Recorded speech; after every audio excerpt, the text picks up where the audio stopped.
come on radio. Ready now for go the extra mile, let make you me book. Deal up, deal up, you find more chocolate. Take you book, can I ma, if you ma chocolate. Show them better say, me na the number one. The number one for the silver, but in a brown king. I think I'm the king. Yanda, I did the king. For this love, baby, I know go ever tire. For this love, baby, I know go ever tire. Tire, no go for tire. Tire, no go for tire. Oh yeah, for this love, baby, I know go ever tire. For this love, baby, I know go ever tire. Tire, no go for tire. You are now in the mix with DJ Quick France. Oh.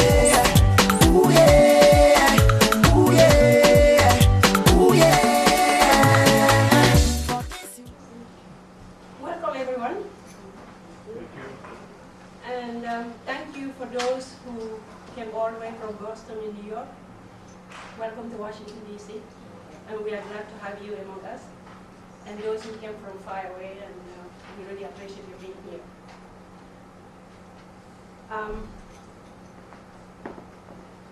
Today, our brothers, Kwame and Sylvester, and I will try to inform you on three very, very important issues that we all need to seriously focus on and try to do something.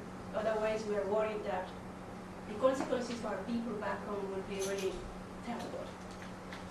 One of those issues is the remittances. The money that we all manage to save here and send it home to our people to help them, support them in their basic needs. And that money is now coming to the focus on some powers. The second issue is Depo-Provera. Depo-Provera is an extremely dangerous contraceptive that is being injected in women's veins in Africa without their consent, and they have no clue. They are completely oblivious to the consequences of this product. And the third issue that we'd like to inform you and discuss with you is the unification of the African diaspora, the continental African diaspora. You see, it doesn't matter how many billions we send to Africa if we don't come together, if we do not unite, we do not coordinate our efforts. No matter what we do, we will never be able to effectively protect the interests of our people back home, as the Jewish community does, as the Latin American communities do, and as the Asian communities do.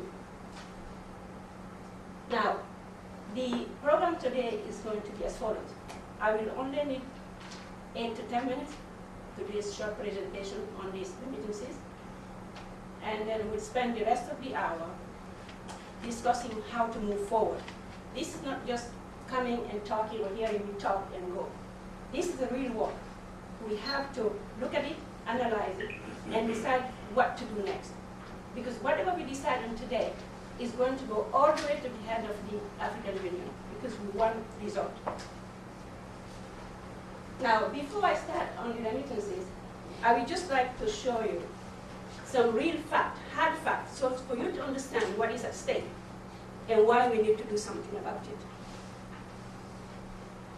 These are figures which are actually available on the internet. If you look at these figures, these are the inflows of transfers in Africa in 2012. That is all monies that have been going to Africa in 2012, officially transferred to Africa. If you see at the top, African immigrants remittance, that is the $100, $50, $200, $500 we have been sending to our people. It added up to $60 billion just in 2012. Now, we are not talking about when somebody is going with you $100 to carry, hand carry, or $200 or $50. These are official transfers from MoneyGram, from Western Union, or interbank transfers, $60 billion. Now, of that $60 billion, you see that in Sub-Saharan Africa, $30 billion went there. And in Sub-Saharan Africa, the country that received the most of this money is Nigeria, $21 billion. Then North Africa received $30 billion, and Egypt got $21 billion. Now, if you hear about foreign direct investment, we keep hearing Africa is growing, people are coming and investing. So the whole world's investment money in 2012 is $50 billion. And all the foreign aid that we received from the two most generous countries in the world, which is part of the world, which is the EU and the US. The EU gave to Africa $28.9 billion in 2012, and the US gave to Africa, sub-Saharan Africa, $8.8 billion. Now, the reason why I don't have the figures here of what the US gave to the entire African country because it's not available, but if you look at this figure here, in 2012, the United States gave $31 billion to the entire world. And of that $31 billion, sub-Saharan Africa received 25% of that. And now you have to keep in mind that whatever US gave to any country is in kind, it's not money.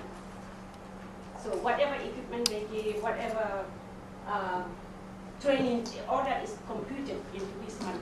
The only ones here who give money in kind and in mixed bag are the Europeans. They give some in cash, some in goods. So this is just to show you what is at stake. So the question is now, if African immigrants in 2012, 30 million African immigrants, only 30 million, sent to 120 million families, $60 billion, I think this is 5 acres of people. So it means that if we can get our act together, if we can coordinate our efforts, we don't need to pay foreign aid. You see, it's much more than what we are getting from them. So we don't need to depend on anybody. We just need to be better organized and better focused. So this is really where now the problem is starting for all of us because we are sending money here. Now, this is the money we're sending. Now look at this picture. 2 months ago, I don't know about you, but I had no idea of an African Institute for Remittances is in the works. Now, this African remittances, first of all, what is wrong with this picture? Does anybody see anything wrong with this? There's no African. And this is on the internet, by the way. All right. So here you have an African Institute for Remittances. The idea is that we are spending a lot of money to MoneyGram and Western Union to transfer money to our families. The AU decided to help us save this cost. And they come up with this idea, the African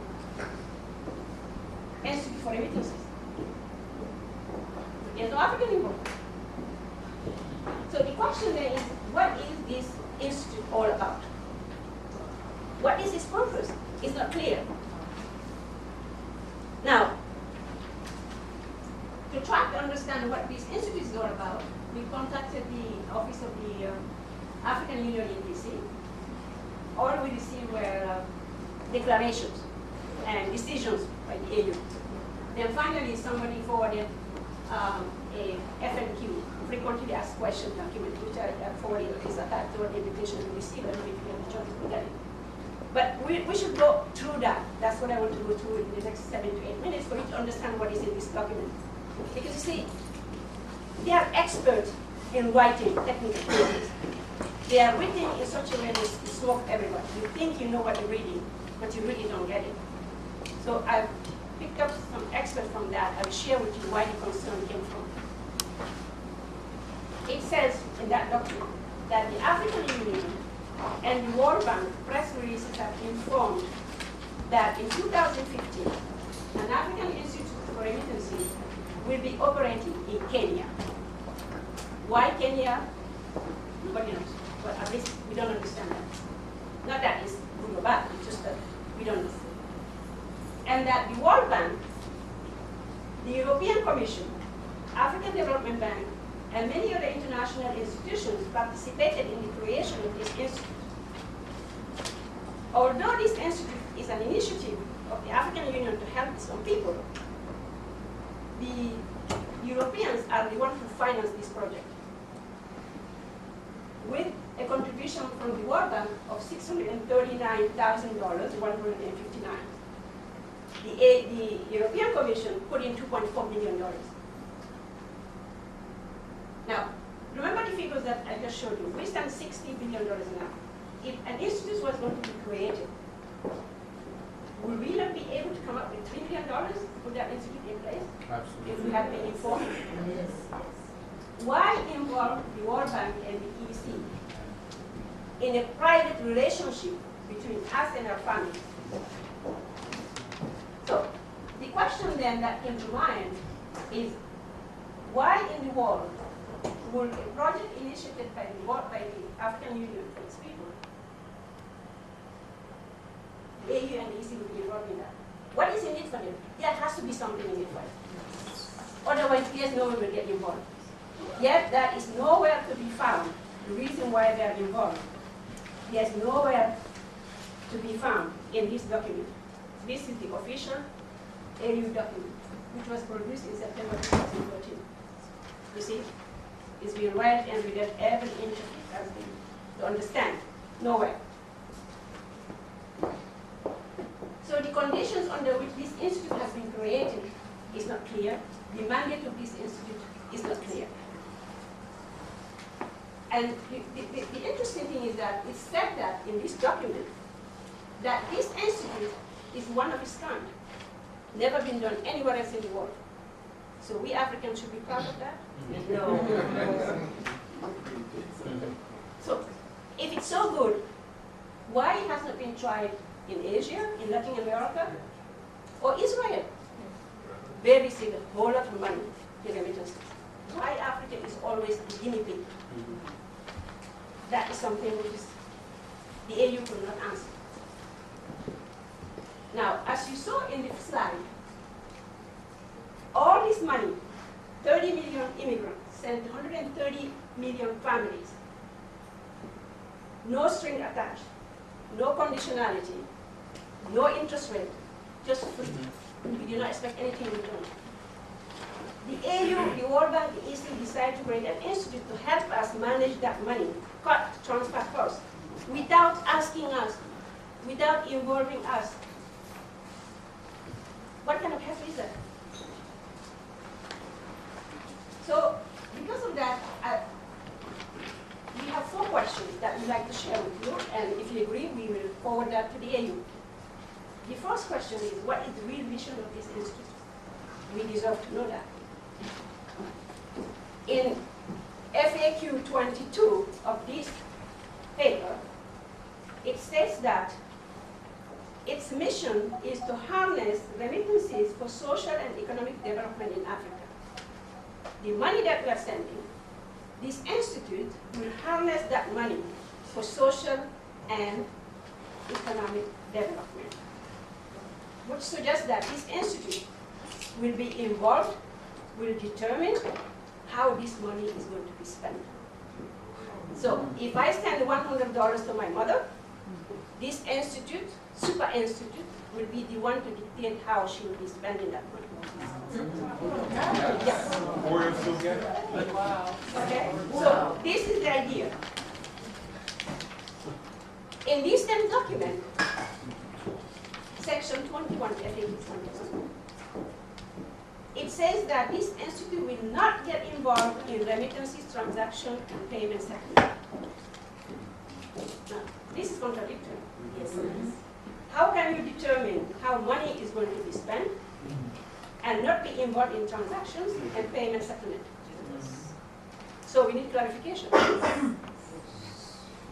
In our opinion, any institute should stay away from influencing how the money we send our people are spent. It's nobody's business. Yes. Yet if this institute is created for technical reasons, only to advise our leaders on where to cut transfers, which is very simple, liberalize the market, make it competitive, prices will go down. If that is one of its purposes, and if the other one is to facilitate, help our people get access to the banking system, to financing, to borrow, because they'll have steady income coming in, this should be clearly stated in all official documents of the AU. So we all know why this is, what is its mandate. That is not in this document.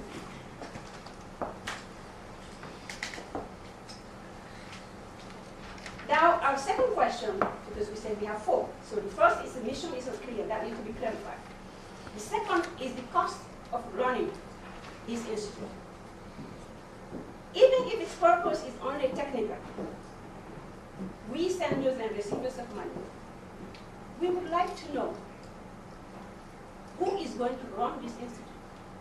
After all, it's concern of money. What is going to be its size, the number of employees, local and experts who are recruited from abroad. And it's claimed in this document that experts in this field are limited. Quote, no Africans are available to do this job.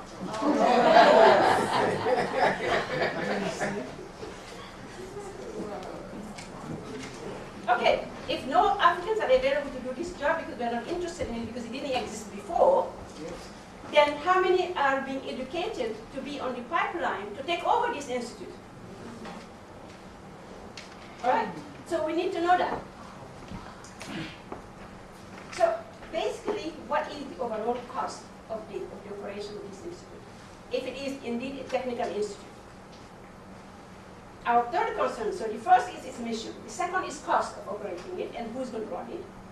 And the third question, why are we asking this question? Why do we need to know this? Because we are concerned of the sustainability, the cost sustainability of this. You see, it's one thing to put something in place, it's another thing to run it. We don't want to run the risk of people having to borrow money, increase debts to run something. Especially if this institute is going to be in Kenya, which, as it says here, the host country will bear the bulk of the administrative cost. Oh. Okay? So was there a cost-benefit analysis run? Because we are concerned that the cost of these things will outweigh its benefit. And therefore, we need to have a cost-benefit analysis done by the AU or the creators of this institute. Else, this institute will be nothing else, nothing more than another dead, highly expensive African project. So the third question that we have for the creators of this thing, will the activities of these institutes duplicate those of our central banks? Or could these activities be simply carried out by the African Development Bank? Remember, we have an African Development Bank in Africa. So we don't have competent people in the African Development Bank to look at our remittances, how we can transfer them in a cheap way and facilitate people having access to the banking system. It is important to help us understand all these issues. Our fourth question and the last question is, why such a lack of consideration for those who send this money and for those who receive it?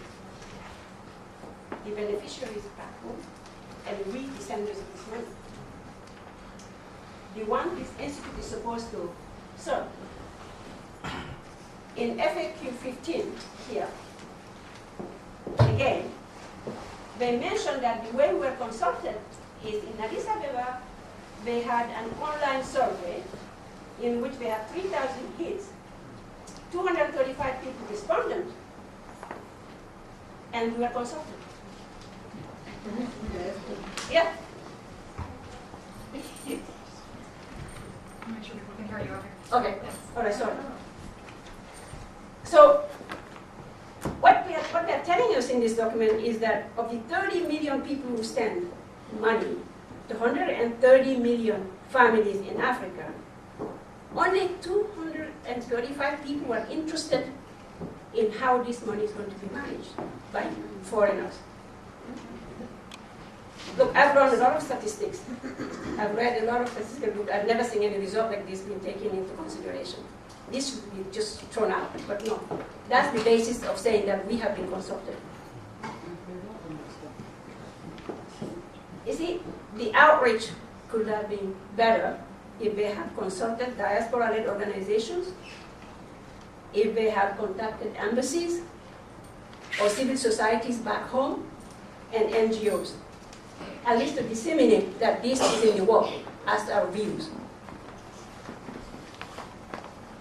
In order to conclude, I will just say the following. We need answers about this institute. We need satisfactory clarification about this institute. What is its mission? How much is going to cost to run it?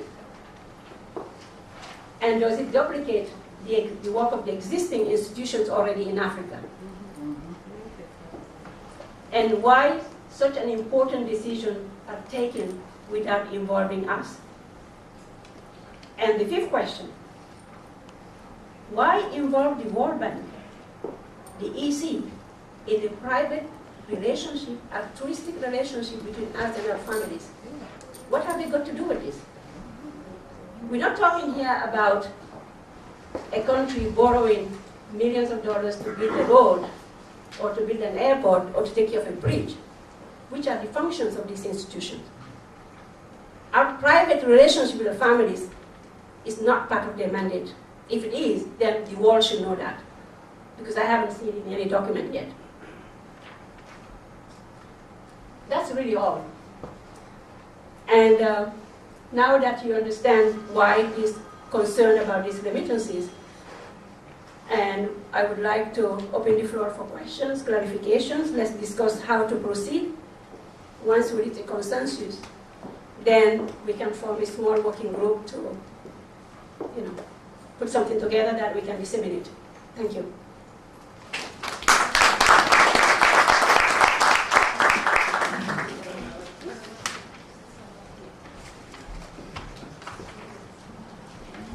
Good afternoon, everyone. I happen to be from Kenya, and it touches me to the core. So what I wanted to ask each one of us, that's airing what touched me when I received the information regarding this institute. One of the things is that I feel that the people, we in the diaspora, we have what it takes to sustain the funds, the monies that we send, to sustain the process by which we earn the money, we send to our families, and it's been working fine. It's been working fine. The other thing is that looking at the experience from Kenya, we have certain individual agencies that Kenyans themselves have developed where we're able to remit monies directly to the individuals and into their bank accounts there without outside help. The other thing is that we have individuals who have qualified, who have proven themselves in handling finances for the African diaspora. A case in point, the founders of the Eco Bank. I stand to be corrected, but I've seen Eco Bank growing. I'm in close touch with it. I've seen the branch in Nairobi and all the people, how it's growing. I've interacted with the PowerPay, which is founded by Kenyans, and it sends money very efficiently. So why do we need outside help? So if we continue with this, as Binta mentioned, what will be the work of our central banks?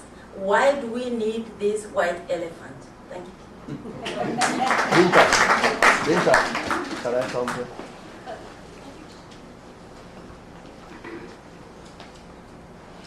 Anybody else? Please, I thought you were opening up feel the free floor. to comment. Yeah, that's why I was asking. Not what you okay. Everyone can hear me. When is the AU planning to implement this? What dates do they have? Is this something that's really going to be sustainable?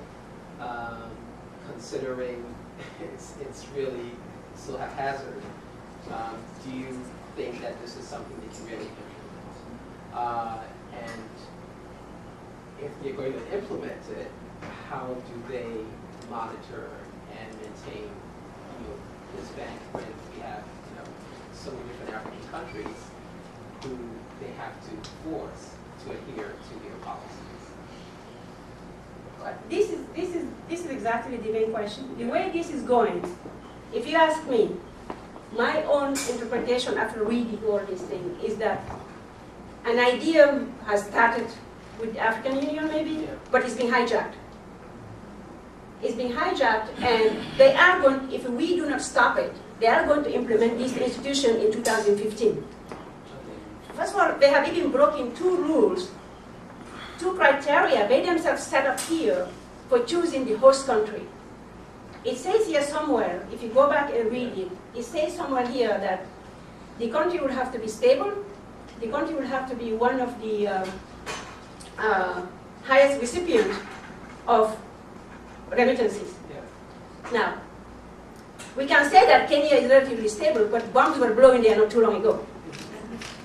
And Kenya is not one of the largest countries that receive remittances. As we saw in the slide before, the largest one was, was Nigeria and Egypt.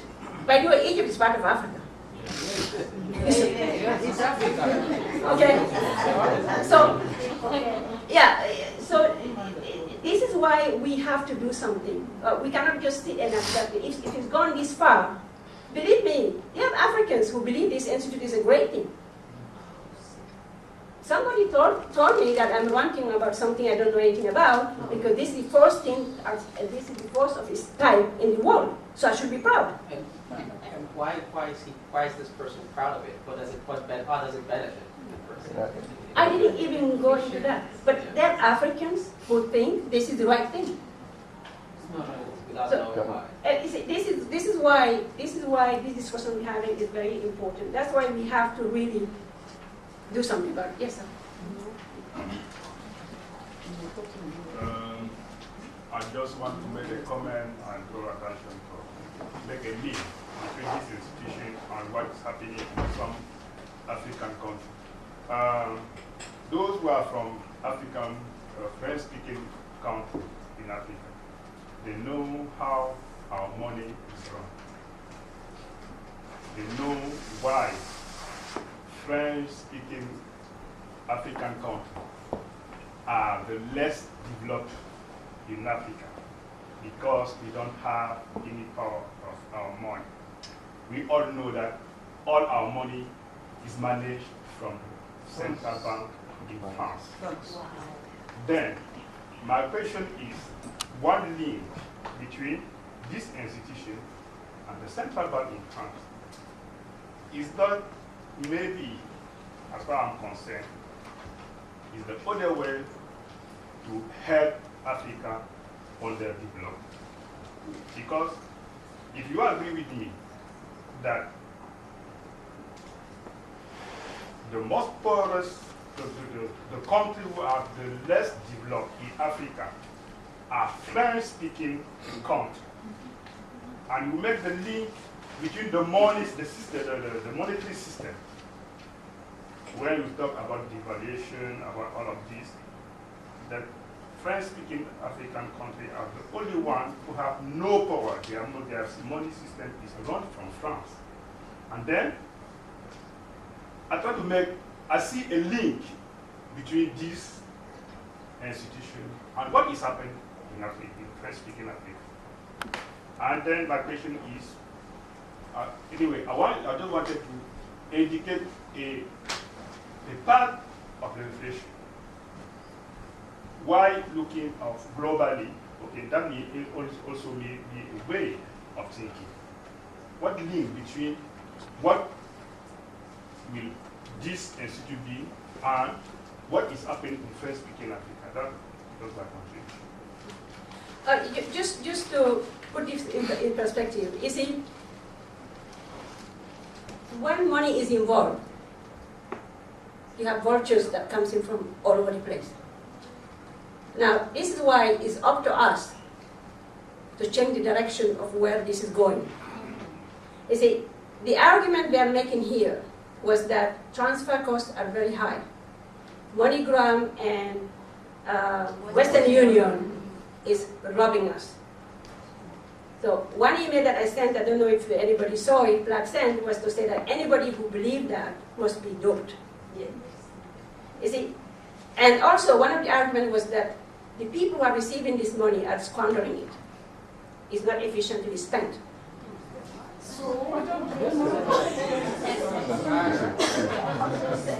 You see, the thing is, we what we need to do is to just agree on what message to send to our people, and that we'll not let go. Because if the continent is growing, all this high growth rate we've been seeing, Africa is moving forward, Africa is this and that, it's really because of these $60 billion, and plus the ones that are unknown. They are the backbone of this growth, the stability of this growth. Because prices of mining fluctuate. With the financial crisis, the demand for mine are not as they used to be. So if the economy did not tank, it's still going upward, something is holding it. See, the women are spending the money where it should be spent, not on imported goods, not on Mercedes-Benz, not on SUVs. They are buying local good. So demand for local good are increasing. And because of that, we are producing. This is what the message we need to send to Addis Ababa. You see, if this money was not well managed, the economy would not be the way it's going. As you saw, we are sending more money than the combined foreign aid. We are sending more money than the entire world's foreign direct investment. So no one, no institution or power has the right to tamper with this money.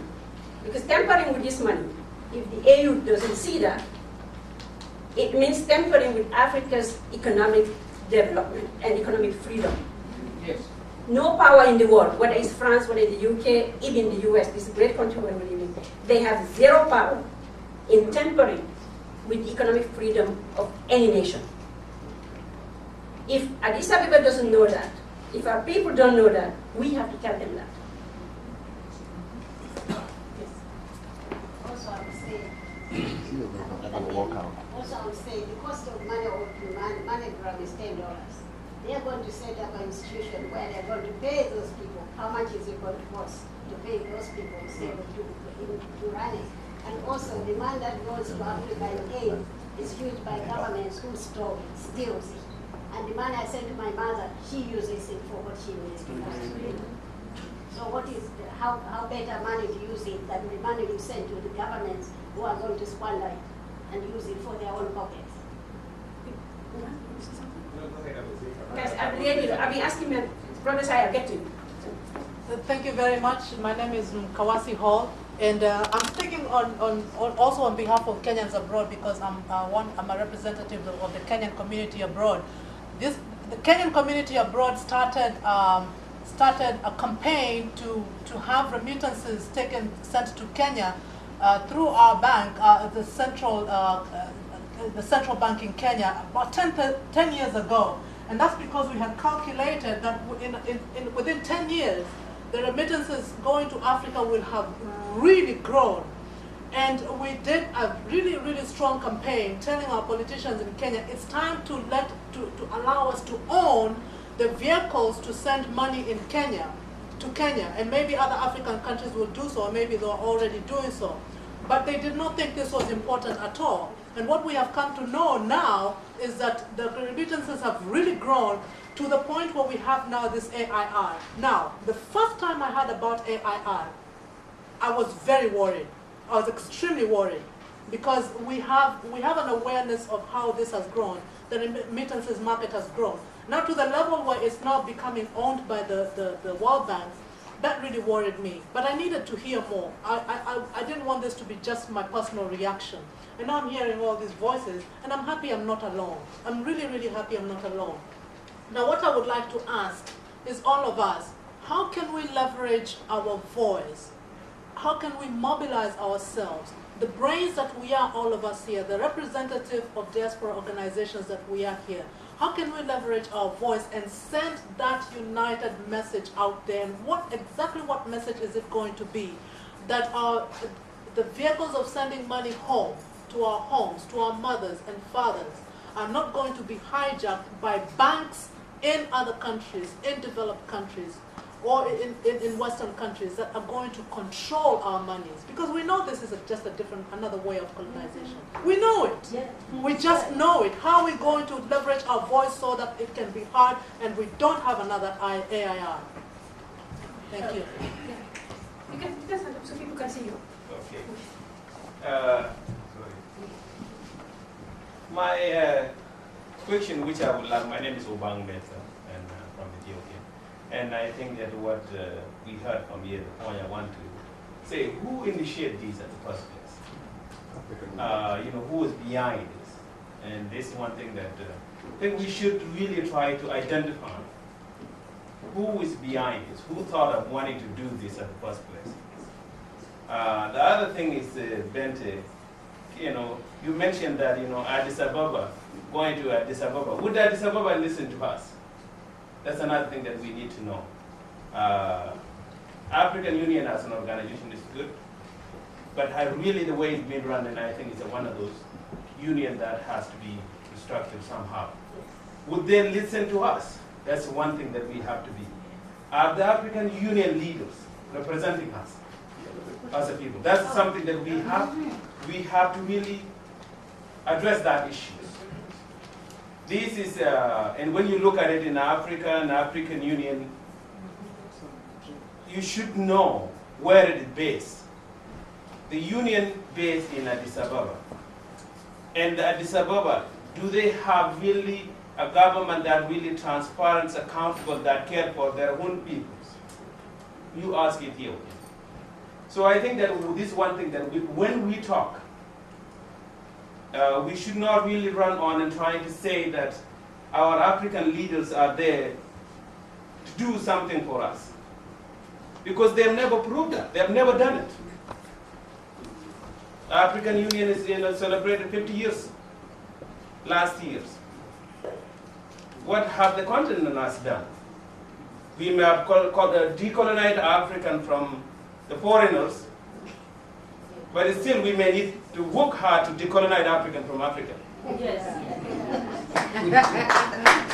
So I think that, Sister Benton, that's the point that I really want to be very clear when we talk about this. African Union would not really listen to us because they never listen. Also that African unions, it's been run by the leaders who are there to protect their interests. It become a club of be dictator for life. You are there to crush my back, I crush your back. This is obvious. So I think this is some point that we have to be very careful when we talk about this. There may not be, but I think the point here, and I think that you have mentioned it very clearly. We have found a problem. Now we have to find a way to find a solution. And that solution is not going to be in the hand of the African dictators. So I think that this is something that we have to really, I think Bente made it before. Unless we, the Africans, and African Americans join together to confront this century-old system that really eating us alive, not knowing it, it will come with this tomorrow, it will come with another way tomorrow. It is time for Africans to wake up with really, because sometimes this is the kind of thing, when we deal with these kind of issues of Africa, we leave out African American. Whether you come here through your grandfathers as slaves 300 years ago, and you come here, you get a green card, we are all African. And Dr. Martin Luther King and Malcolm tried to build a bridge. And that bridge, when this man died, the bridge has collapsed. So far, no one fixed that bridge. So I think when we talk about this, let's look into it. Who really initiated this idea? And then where are we going to take this solution? My question is, we should not really say that we are going to go to African unions to try to resolve our problem because they've never been there for us. Thank you. Yes. I totally agree with you.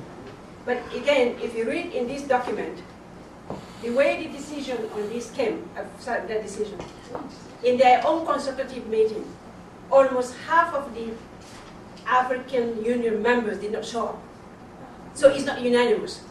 So let's find who those guys are. So it's not unanimous. This is why. You see, we have to look at things in a legalistic way sometimes. Our leaders, we elected them, or the majority. If you live in a democracy. But again, just remember that Facebook little code, she is reaching out to us. And we have to give her a chance. So what I will suggest is that let's think of how to formulate whatever message we want to send to her. Of course, whatever we send to her is going to be copied to our embassies. Our ambassador will have to be aware of it. And then we're going to also inform other African associations worldwide. This tape is going to be edited, it's going to be put in Facebook, it's going to be put on YouTube. We have created a YouTube page. So whatever we discuss on this issue will be there. And we are hoping that others will join us to send the same message. So I like your idea to write to our embassies. So now, what should we write to the embassy? What should we tell them? All right, those who are not working yet, let's give a chance to this gentleman. Yes. Okay. Yes.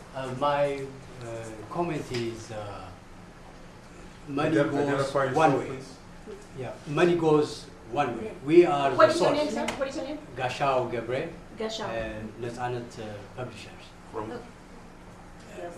You see, the figure you showed us, the $60 billion, is a lot of money.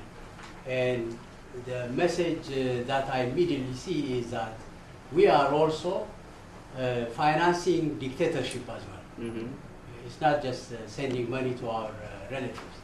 So if we are complaining about an organization like this, one question I have is, what is its stated objective? I mean, it can't just come out of the blues and say, there is this organization. What is it meant to do? What is its mission? What is its objective? Is there any document? That's one thing. The other thing is, the money source is here in the diaspora.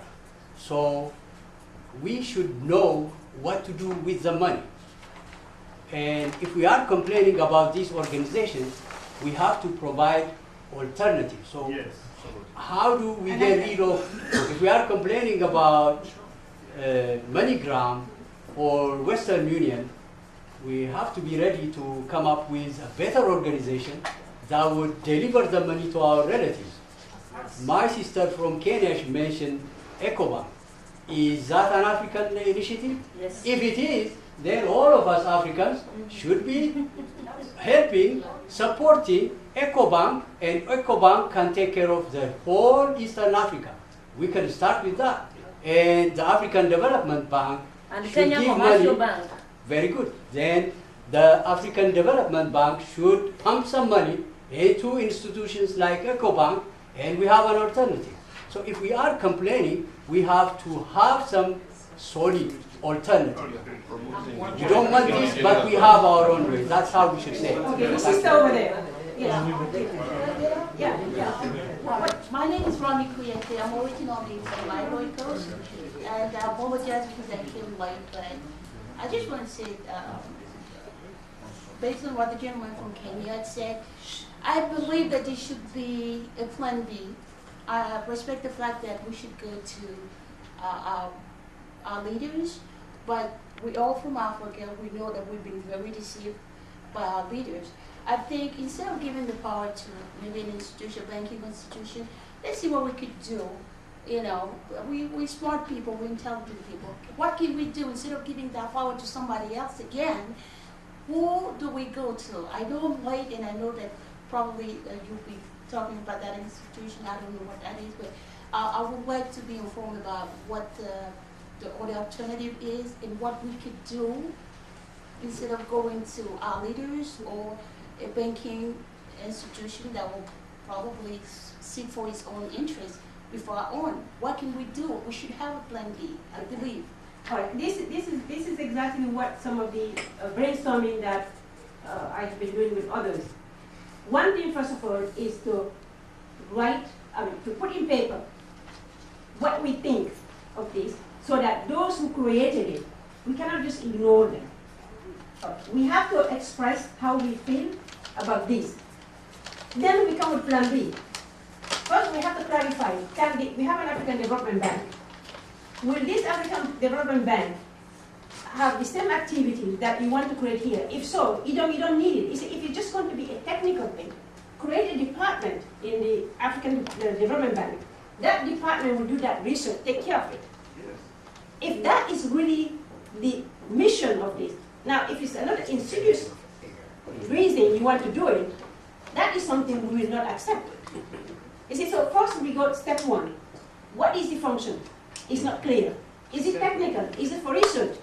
If that's the case, then how are you going to run it? Where is the money coming from? Because the next thing we don't want is to say, well, we are saving you $5 from, because we had this meeting, MoneyGram was in the meeting, Western Union was in the meeting. So if we have this meeting, what exactly is the concern? One thing we don't want is for you to say, we're going to cut the cost from $10 to $5, and you have an institution that will deal with it. Then 6 months down the road, we hear that, well, we don't have funding to run this institution, now we have to tax you to run it. Or we don't want to hear that our member countries have to go to the EU or the World Bank to borrow money to finance it. You see, so this is what first we need to clarify this, and then we can have plan B. Plan B could be, we, the diaspora, can have our own bank. Yes. We can create our own credit union. Yes. We can associate with Barclays, we can associate with, I don't know, Bank of America. We can, so many things we could do. Huh? I was going to credit union. I want to make one point that. Yeah, hold on one second. Yeah, you want to say something? Brother, yeah, you back? Yeah, okay. they told me to coming back. So all right. In deference to those people. All right, but you can say that, we can hear you.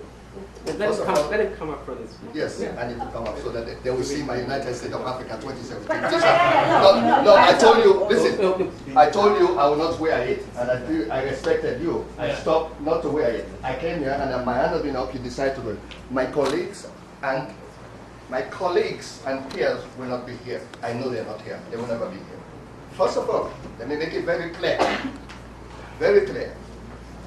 We know why they created this, and I want to bring it to you.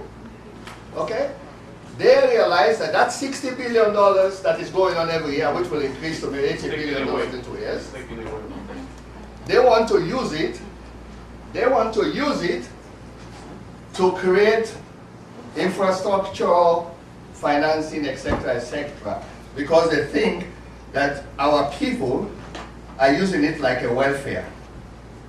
Okay? So you need to stop it. And all this talk you're talking is because you don't really know your power you do. What you should do in here now is to set up a task force that will fill role is to tell all the African diaspora in America not to cooperate with this. That's all you have to do. We're the one with the money. If we don't give them the money, you think they will do this? No. That's simple. That's what I wanted to say. All right, and the brother, you wanted to do something for quite some time. Good afternoon. My name is Timothy. First thing I want to say is that we Africans, we always pick up the negative aspect of Africa. America always say that what you can do for a country, not what your country can do for you. We don't do that. If it wasn't that Mr. Sylvester that brought me here, I never heard about what, the African diaspora. Then the ARR, I don't know, are they NGOs or they working under? Nobody knows. It's a mystery. Nobody knows. It's a mystery. Okay. So all I hear here is about money, money, money.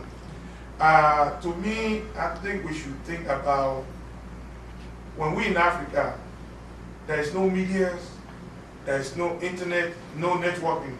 Now, in the new model that we have the medias, we have networking. Why don't we use that as a platform to speak to our government? Because in Africa, we can't speak to them directly because of high power.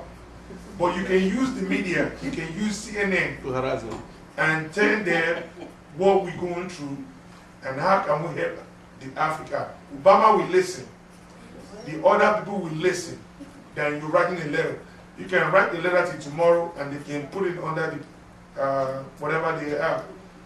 But if you start going on the media and start telling them this is the problem we have, you see a lot of us in America. We stand it to do. And then we can even put a proposal below, that one thing that diaspora could do is to have its own credit union. That could be an alternative. We put it there. And then this is going to be on YouTube. When you get the link, send it to as many people as you want, and let them, because you know those that you send it to. Let them give you feedback. That's going back to what the brother said, using the video. So once you get a momentum going, I can tell you in South Africa, at the universities there, the scholars were discussing this, because I've been talking to South Africans. They were ready to do a press conference. They were ready to go out in this. I said, no, let's do a coordinated effort. Let's not do this in an emotional. We Africans are always emotional. And so this is something that we have to be in a cool, level head. All right? We have to coordinate what we do. So I would suggest that we take that approach. Now, I will have the final say from the brother over there, because he was the first one to arrive and on time. Thank you very much. I appreciate it. My name is Plab, and I'm from Africa. Yeah, I'm from Africa. I'm not from anywhere. So, sometimes when I look at institutions or organizations like this, I think it's a good thing to happen, because at least it creates what is on our culture, which is African culture. We always react. We never take action. We always react to something. Something has to happen to us for us to react. And that's what we are doing right now here. We see this and we react. And it's normal, and it's good, it's healthy. But the problem is, if we don't take action, those people will always do something. $60 billion is a lot of money. I don't know how you can say $60 billion without shaking that up. Well, that's why they're involved. So now we need 5 people here who can be representative. Okay. Right. So what I'm saying is, until we decided that we're going to take action, in 1996, I was in some kind of African organization here in the United States. I wrote a letter to many different African country organizations. I told them that we can come together and create some kind of African media, which is going to involve radio, television, and all kind of things which allow us to communicate and to put our leaders in front of our people, to be transparent in what they are doing in our countries. And we were able to do that in 1996. Imagine, you just say we have 30 million people. $1 each, we would be able to create any kind of media center we want to here in the United States. This is the starting point. I'm not talking about, in Mali Mali alone, we're sending about $730 million a year. It's way, way more than any help we're getting from anybody else. But this money, I can tell you, I came from Mali about 3 weeks ago. You go in Mali, you'll see the $730 million we're sending, standing in high-rise buildings. Nobody inside. Oh, it belongs to this guy who worked for the World Bank, he's in America. Or this guy who worked for that's all they did. The house is closed, nobody lives inside. It doesn't produce anything, it doesn't do any good. Yeah. What you're saying about sending money to our people and our parents using it is true. They go and buy things with the people who do gardening and all this kind of things. They contribute to But at the same time, if we became the investors in our country, instead of Europeans coming and say, okay, it's free market now, when you free the market, who's going to take it? The person who have the money. We don't have it. If we don't channel this money into some kind of organization which can take the free market of Africa and control the things, then we can control the say. If you don't control the economy, there is no way you can say anything. So my question to you is, when are we going to start this organization? Is it today? No. If my suggestion will be we start it now. Thank you. Let's move on to the 5, but Helen, what's something? I just want to say, I totally agree with you. And if we don't do it ourselves, somebody else is going to do it for us. We have to write our own history. We have been exploited for too many years, and it's a shame that if the African Union started this, it's a shame that they would let somebody else hijack it. They should be big enough to tell anybody else to get out of there if it wasn't their initiative. So that's what I want to say. I totally agree that we should start it now. If we don't write our own history, somebody else is going to write it for us, and it's enough. We've had it. Alright, so you need 5 people. The criteria will be 5 devoted people. People who can really focus on this, and people who can really find the time for it, because it's going to involve a lot of work, a lot of meetings. And I alone cannot do it. So we need 5 devoted people who really can commit and can focus on this. People who write well, who knows good English, and who are good communicators. French speaking as Good French. Well, I'm sorry, I'm French speaking, but my English, my writing skill is not that bad. So yeah, so it has nothing to do with where it comes from. It just has to do with it. So because this will involve going to Congress and talking, so you have to be eloquent. You have to be somebody that people can understand in this kind of world when you speak. So we need those 5 people. Any volunteers? All right. The sister from Kenya over there. The brother over there. Whoa. Names. Okay, Names and all right, countries. Names and countries. Okay. Again, if you commit, you have to deliver. You cannot commit and find excuses, I'm too busy, I'm too this, I'm too that. May I ask one thing in that regard? Yes. I may, I will speak maybe for me, for others. I may have the interest, the dedication, but not the availability. Can you have a second tier of people who can offer advisory support? Yeah, so that we may have the frontliners who are available, because going to Congress, you have to be available and really do the work. Because I've done quite a bit of that. Okay. But let me say something. This gentleman is coming all the way from Boston. He's extremely busy. He has a lot of work. But because this is so important, he found the time to come. So we have to thank him. He has to leave. Thank you.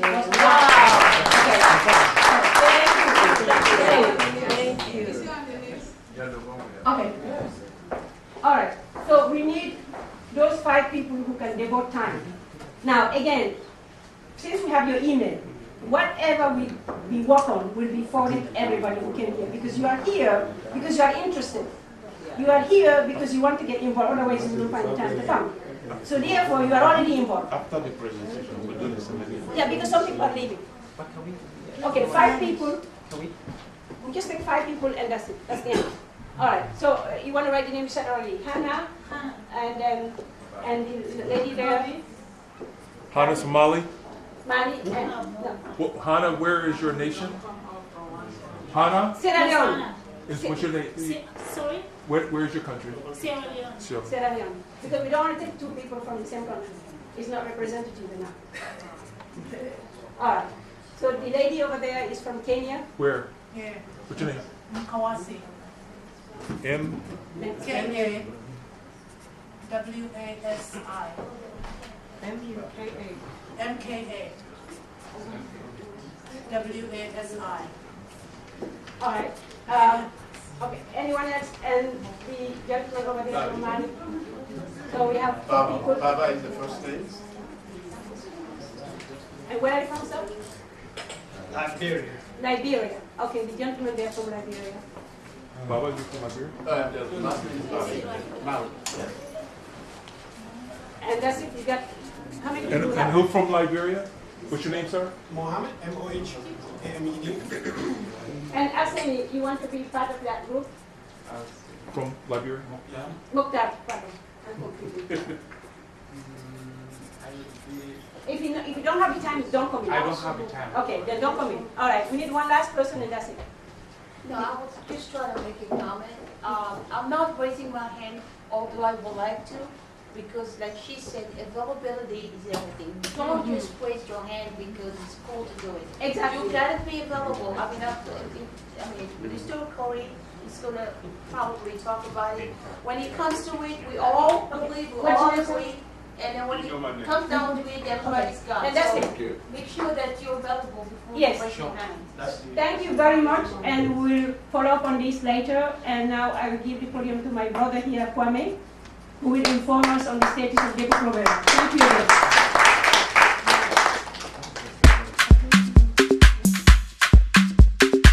All my ladies, all my ladies. You are now in the mix with DJ Quick France. Oh.